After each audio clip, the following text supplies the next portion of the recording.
TV Fall boo bëggee xam li nga xamante ni moo xew dara du la umpu.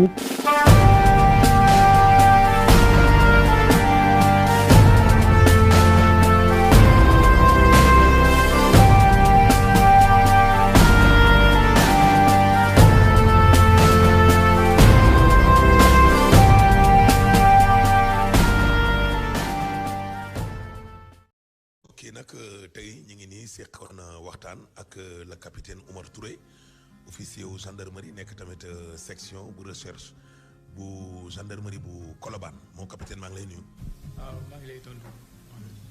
waaw laaj bi nga xam ne nag dañ la koy laaj daal toog nañu ba dégg ne da nga tekk sa ndomba tànk te ñu ne dossier wu xale bu jigéen bii di Adji Sarr ak président Ousmane Sonko yow lañ ko joxoon lan moo waral nga tekk sa ndomba tànk. effectivement Mohamed da nga may permettre d'abord mu nuyu Sénégalais yi surtout ma nuyu sama maam Koumba Touré boo xam ne mu ngi village. maa ngi nuyu aussi sama pap ak sama yaay. comme je vous dis il y a de cela 8 ans je suis à la gendarmerie je suis officier de gendarmerie.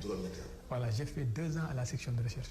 Durant les 2 années que j'ai fait à la section de recherche j'ai rédigé ou corrigé plus de 1500 procès-verbaux. Malheureusement, je tiens à témoin ceux qui sont à la section de recherche. Malheureusement, c'est l'affaire la plus simple que ma crédibilité a été remise en cause. Donc, ce qui fait que aujourd'hui, je pense que j'ai le droit d'informer les Sénégalais pour ñu yegg ko. Mais bii moo tax ñu may topp ñu may déglu ñu may xool samay déplacement. En fait, gis nga balaa may egg si lii. dem naa rencontrer sama commandant ma expliqué ko ne ko mon commandant moom xam na ma il me connaît très bien il a entièrement confiance en moi et ça je le sais dégg nga waaw et je sais qu'il a entièrement confiance en moi gis nga quand je vous donne ma parole je la tiens je lui ai dit mon commandant gars yi ñu ngi may topp te ni ñu may toppee xam naa ne dañuy déglu parce que dañuy anticiper samay mouvement donc s'il continue comme ça je vais démissionner moi j'ai pas besoin de prouver à quelqu'un que je suis crédible, c'est-à-dire man sama principe mooy la crédibilité donc je ne prouve pas à quelqu'un que je suis crédible je le suis point. Maintenant je voudrais expliquer la raison de cette démission xam nga lu tax ma jël décision ak sénégalais bu ma publier sama démission sama page Facebook ay autorités gendarmerie woon nañu ma li ma ne mun nga wax ne que yow sa page Facebook que dañ ko piraté c'est pas le haut commandant qui m'a appelé ni le c'est des autorités avec qui j'ai de très bonnes relations ñu ne ma mun nga wax ne dañoo piraté sa compte ma ne ko non ça c'est moi qui l'ai écrit xam nga je vous disais que à un certain moment je me sentais donc c'était mon honneur qui était remis en jeu parce que bu ñu ma woowee di ma wax ne naa wax ne que dañoo piraté sama compte ma ne non je ne dirai pas ça parce que lii man maa ko bind mais ba léegi waxuma dara mais lendemain bi mooy le lundi on m'a informé que dafa am benn docteur bu ñëw sama bureau pour constater ne que j'étais en état de démence c'est-à-dire que dama def quoi pour xool waaw gis nga loolu pour man c'est remettre en cause même l'intégrité de la gendarmerie am nga booy xeexal dara bul ko won ñi Sénégal bu ñi xamee fa dem doo fa egg donc il faut créer ce qu'on appelle la diversion je suis parti à Touba mais l'objectif de cette vidéo c'était pas pour faire croire aux gens que c'était pour faire croire aux gens que j'étais à Touba kon il allait me chercher à Touba xam naa ne foofu lañ may wër bu ma leen waxee ne maa ngi Touba donc c'était ça l'objectif de la vidéo. léegi ñi la doon topp loolu ñan lañu. léegi ñi ma doon topp mooy waa renseignement c'est-à-dire il y a ce qu'on appelle les renseignements c'est-à-dire je voudrais pas trop développer c'est-à-dire dama bëggul aussi dem ba divulguer beaucoup de choses mais xamal ne c'est l'État du Sénégal qui a engagé des personnes. yoo xam ne ils travaillent ñu may topp c'est-à-dire c'est pour voir xam nga affaire boobu fu mu jógee c'est quand le procès verbal de Adji Sarr a fuité c'est-à-dire bu ma defee sama enquête ba pare man ak commandant Abdou Mbengue xam nga commandant Abdou Mbengue bu ñu def enquête bi man la woo ci bureau am jox ma enquête bi te bu may jox enquête bi aussi c'est le fruit du destin c'est-à-dire moom bu mu koy def defu ko ndax man fii laa dëkk ba xoolee laa dëkk c'est parce qu'il a confiance en moi et il sait que je n'ai jamais été partial mais nag toutefois saa yu ma mënee jàppale nit te yàlla tax dama koy jàppale c'est-à-dire tout le temps quand je sais que c'est injuste je me débrouille à ce que la personne ne subisse pas l'injustice je trouve un moyen de l'aider parce que moi c'est ça mon principe. Adji Sarr bu ma commandant bi boolee ak moom ne ma demal déglu ko xam nga lan la ma njëkkee wax mu ne ma tonton est-ce que lii duma créer problème Kamil baa ngi ni balaa may commencer en fait damay waat c'est-à-dire man kenn xamee wu ma caaxaan je suis un très bon musulman ma ne ko lu tax ngay poser loolu mu ne lii est-ce que sama patron dina ko yëg ma ne ko kan mooy sa patron mu ne sama patron mu ngi hôpital Fann quoi ma ne ko pourquoi mu ne ma bu ko yëgee dinaa am problème donc vous vous imaginez nit di porter plainte contre c'est-à-dire le premier opposant d'un État africain di la laaj est-ce que patronam dina ko yëg est-ce que vous pensez que nit ku conscient dina wax loolu. Ensuite au cours des auditions bu ñu commencé auditionner ba pare ma ne ko Adji jox ma sa carte d'identité xam nga booy jël auditionner nit vous prenez d'abord sa pièce d'identité nga ñëw nga enregistrer ko nga enregistrer d'abord son nom ensuite vous demandez à la personne de vous dire le nom de son père de sa mère et tout ça mais dans toute son audition lu mu wax rek day bëgg a génn kii bëgg a laaj ma ne ko fii nag bu ñu commencé dañuy dem ba pare Adji Sarr génnaat après quand j'ai fini avec Adji Sarr il fallait maintenant entendre un de ses amis Sidi j'ai entendu Sidi bu ma ko dégluwee ba pare ils sont sortis il y a le capitaine Diouf qui est venu me rejoindre au bureau mu ñëw mu dugg si bureau bi ma expliqué ko ce qui s'est passé après mu ñëw si audition Mbaye bi Sidi Mbaye mu bokk si léegi avec les questions qu'on a posées bu ñu paree Mbaye aussi il a eu peur parce que le capitaine a posé des questions rigoureuses mu génn et que capitaine Diouf génn bàyyi ñu foofu parce que dañ ko woowoon sur une autre affaire léegi Mbaye aussi quand il a fini il a signé le PV il revient vers moi il me dit est-ce que duma si am problème yàlla moo dama est-ce que duñu si am problème ma ne ko bu fekkee ne li ngeen di wax am na mais y a pas de souci ma ne ko ici les gens sont impatients léegi quand j'ai fini avec cette fille je suis parti j'ai appelé la patronne mooy la femme qui s'appelle Dihadi Niang ma ne ko madame où est-ce que vous êtes ma ne ma je suis à l'hôpital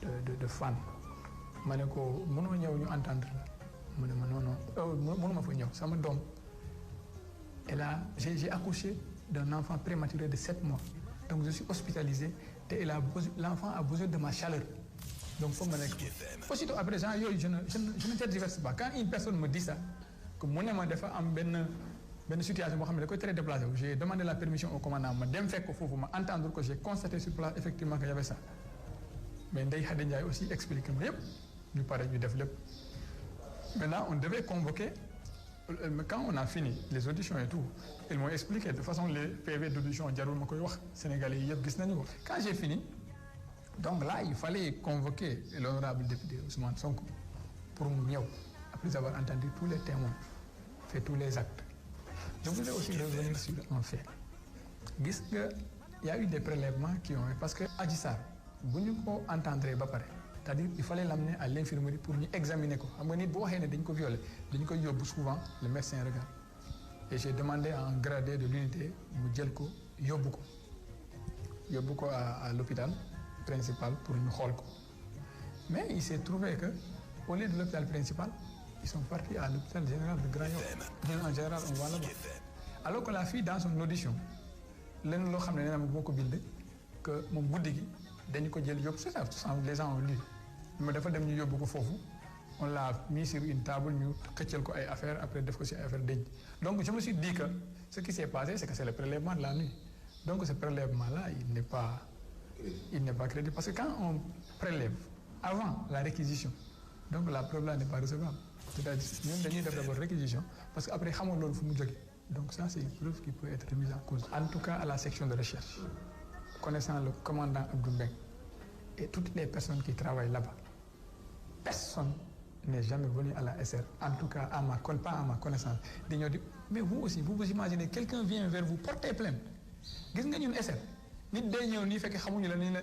dañoo sàcc léegi sama moto commandant bi ne la jëlal oto léegi topp ko on part on règle le problème on revient quand quelqu'un vous dit que j'ai été violé après violer c'est violer la personne humaine quand on vous dit que je suis violé ça c'est important toutes les fois où quelqu'un s'est présenté à la SR ne la dama ñu ma violé le commandant appuie toutes les dispositions pour que la personne soit prise en compte tel qu'il le faut mais yéen principal ngeen doon yóbbu. principal lañ doon yóbbu. mais pourquoi yéen yóbbu. c'est pas un haut grade, on dit gradé. waaw gradé c'est MDL chef. waaw nga jël ko. waaw boole ko moom pour mu yóbbu ko principal. sûrement xam nga comme. pourquoi ci diggante bi ñu yóbbu ko c'était là je ne sais pas pourquoi mais sûrement. comme cette fille là elle était innocente xam naa il a fallu faire croire que kooku moo xam li ko daal ba pare. c'est toujours c'est ça, c'est toujours dans les manipulations que kenn moo ko war a wax ne médecin bale xam na lu xew nañ ko yóbbu foofu moom mun na def sinon nous normalement on amène à l'hôpital principal. Toutes les auditions il fallait amener une convocation pour l'honorable député Ousmane Sonko. J'ai pris la convocation, j'ai pris mon véhicule, je l'ai écrit d'abord un SMS ne que bonjour honorable député Ousmane Sonko, je suis le capitaine Touré, officier adjoint à la section de recherche. On a reçu une plainte contre vous et on m'a chargé de vous joindre pour les besoins d'une convocation. Il me répond pour me dire que j'habite à la cité Gorgui, je ne me rappelle pas, cité Gorgui, adresse. Le lendemain, je l'avais dit que je viendrais à 10h. À 10h, je ne suis pas venu. Il m'a réécrit un message pour me dire, monsieur Touré, à quelle heure vous viendrez? Je dis que je suis en route. J'ai pris mon véhicule, je suis parti à la cité Gorgui, je lui ai remis la convocation qu'il a déchargée. Je suis revenu à la section de recherche.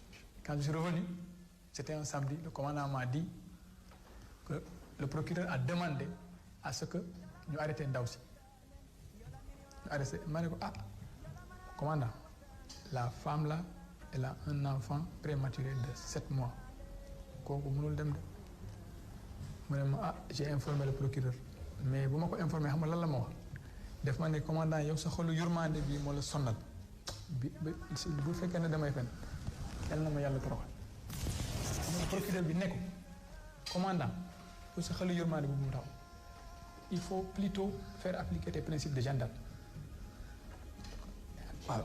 Comme prévu, le commandant m'a dit exécute les ordres. Je suis très loyal à mon chef. Je suis parti, j'ai exécuté. J'ai dit à la dame, je ne l'ai même pas informé, je me connais Kai. Vous venez à mon bureau, je ne l'ai pas dit comment on a amené le diable. Je me connais, vous allez tracer en garde. Vous avez compris? Donc, comme on a remis une convocation au député Ousmane Sonko, il devait venir. Et pour accéder à lui, c'est-à-dire, c'est pour vous expliquer, je ne parle pas de complot, je n'ai rien dit. On a demandé d'arrêter la dame. Et quand on a expliqué au procureur ce qui s'est passé, il a dit au commandant ce que je viens de dire. J'ai convoqué la dame, elle est venue, je l'ai notifié la garde à vue. Mais avant la notification de la garde à vue, dès qu'on était aussi, je l'avais écouté 4 fois. Mais en titre de témoin, parce que je n'ai jamais imaginé que, mais toutefois, je l'avais notifié tous ses droits concernant cette affaire. Pour vous la madame, moi j'applique les ordres de mes chefs. Mais je vais vous appeler un avocat. Avocat, c'est pas un avocat qui pour faire que c'est le gars que j'ai connu à la fac qui se battait pour des principes humains. Il va faire son possible pour que la vérité se manifeste pour me dire. Vous avez compris? C'est ainsi que j'ai appelé Maître Bassirou Baldé qui est sorti une fois en parlant. J'ai appelé le maître, il est venu dans mon bureau, je l'ai expliqué, sans pour autant aller dans les détails de l'enquête. Il fait son travail, je fais mon travail. Donc après la notification, prématuré. C'est un prématuré. Donc allons-y. Maintenant, dès qu'on est arrivé à l'hôpital, j'ai dit à l'avocat que cette dame-ci, elle se sépare de son enfant. L'enfant va décéder. ngeen jot suñu vidéo nag ko leen toll ngeen abonné fii ci TV Fallou ngir mën a jot moo leen vidéo xam ne ko lañ ko te bu leen fàtte ba tous cloche notification mooy tax vidéo bu ñu dugal ngeen gis ko. TV Fallou